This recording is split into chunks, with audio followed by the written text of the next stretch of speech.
ချက်စီနီးပြလီယန်ရိုစီနာချက်စီအသင်းမှာလာစားဘယ်လောက်ရတာလဲအဲ့အကြောင်းကိုကျွန်တော်ပြောပြပေးခြင်းပါတယ်ဒီနေ့မှာပဲဒီချက်စီအသင်းက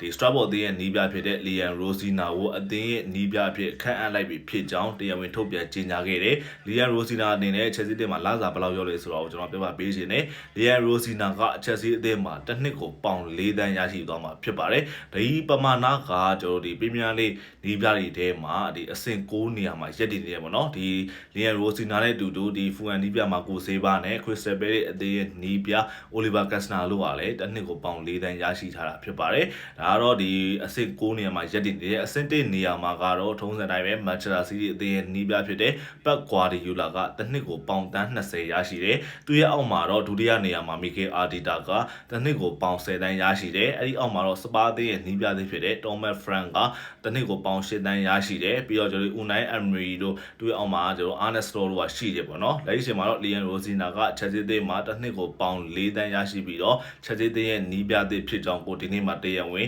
Chelsea အသင်းကိုယ်တိုင်ကကိုထုတ်ပြန်ကြေညာလိုက်ပြီဖြစ်ပါတယ်ဒါကတော့ Chelsea အသင်းရဲ့နီးပြသစ်ဖြစ်တဲ့ Liam Rosina ရဲ့ဒီ Chelsea အသင်းမှာရရှိတဲ့လစာကိုကျွန်တော်ပြောပြပေးတာဖြစ်ပါတယ်ခင်ဗျအားလုံးပဲကျေးဇူးတင်ပါတယ်